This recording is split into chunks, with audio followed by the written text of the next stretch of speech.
ৰাজ্যত অব্যাহত online trading প্ৰবঞ্চনা প্ৰবঞ্চকৰ বিৰুদ্ধে ৰাজ্যজুৰি আৰক্ষীৰ অভিযান হাত শিঙি মাৰি লংকা শ্ৰীভূমিত প্ৰবঞ্চকৰ জাল আৰক্ষীৰ জালত বহুকেইটা প্ৰবঞ্চক বৰাকৰ শ্ৰীভূমিত ট্ৰেডিং কেলেংকাৰীৰ বিৰুদ্ধে ভুক্তভোগীৰ অভিযোগ নিশা প্ৰবঞ্চকৰ বিৰুদ্ধে অভিযোগ চলাইছিল আৰক্ষীয়ে ট্ৰেডিঙৰ নামত প্ৰায় 150 কোটি টকা লৈ অন্তৰ্ধান হৈছিল বাদশাহ চাকিৰ নামৰ প্ৰবঞ্চকটো নিশা বহুলোকে টকা বিচাৰি উপস্থিত হৈছিল প্ৰবঞ্চকটোৰ বাসগৃহত কিন্তু টকা ঘূৰাই দিয়াৰ পৰিৱৰ্তে চাকিৰৰ ঘৰৰ লোকে ভুক্তভোগীক প্ৰহাৰ কৰাৰ অভিযোগ উঠিছে কোথায় কইছে তোমরা চাকরির বাড়িতে আমরা কোনো পয়সা জিম্মা নাই একচুয়াল তারা চাকরিটা বলা বাগাইছে চাকরির মা বাপ সারারে বাগাইছে প্রথমে আসলো চাকরির ফ্যামিলি সারা বাড়িতে আসলা আমরা আইয়া তারা ধরছি ধরার পরে তারা উঠে কইছেন না এর কাছে যাও আমরা বড় আছে তারা শেষার করো ভাই ও বড়োর কাছে গেছে যাওয়ার পরে তারা জিম্মা লইছে কটা টাইম লইছে লোয়ার পরে চাকরি দিয়ে উইথ চাকরির ফ্যামিলি সারা বাগাই লিছে বাড়ির থেকে বাগাইয়া এখন তারা উঠে তারা জিম্মা না তারা বাড়িতে গেছে তারা লাঠি লইয়া কুদাইছে জাস্ট কাতো ডান্ডা মারছে ওসাইটো ডান্ডা মারছে আমারে মারিয়া কুদাইয়া বাগরিয়া দিছে তারেও ইফালে লংকা থানাত উত্তপ্ত পৰিস্থিতি ডাকঘৰৰ জমা বহি লৈ বহু পুৰুষ মহিলা উপস্থিত হয় থানাত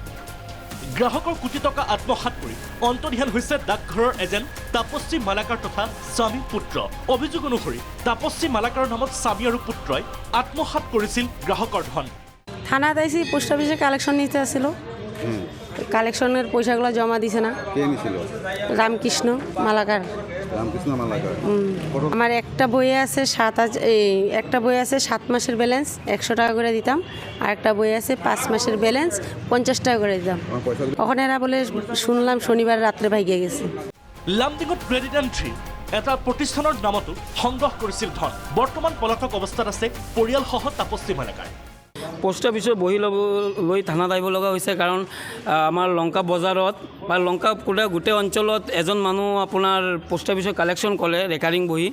তাত নাম আছে মানিক মালাকাৰ কালি শুনিছোঁ যে ই পলায়ন কৰিছে আমাৰ লংকাৰ পৰা বহুত টকা লৈ হাত শিঙি মাৰিত গ্ৰেপ্তাৰ 3 চাইবাৰ অপৰাধী RSN ক্ৰিপ্টো নামৰ এটা গেমৰ জৰিয়তে বহু কোটি টকা কেলেংকাৰী সংঘটিত কৰাৰ অভিযোগ গ্ৰেপ্তাৰ হোৱা 3 যুৱকৰ বিৰুদ্ধে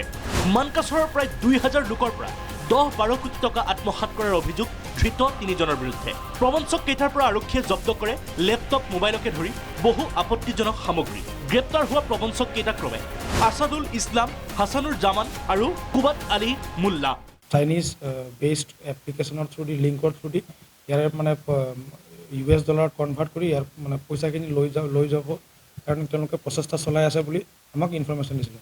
একৰ্ডিংলি আমি এটা অপাৰেশ্যন লঞ্চ কৰোঁ 1 মাৰ্চ 2025 মানে ৰাতি আৰু যোৱাকালি গোটেই দিনটোৰ আমি ইনভেষ্টিগেশ্যন কৰোঁতে আৰু 1 মাৰ্চ 2025 ৰাতি আমি 3জন মানুহ এপ্ৰিহেণ্ড কৰোঁ তাতে আছাদুল ইছলাম হাছানুৰ জামান কোবাদ আলী মুল্লা আৰু লগতে মানে হেকমত আলী চৰকাৰ তেওঁ পলাতক আছে বৰ্তমান ব্যুৰ' ৰিপৰ্ট প্ৰাগ নিউজ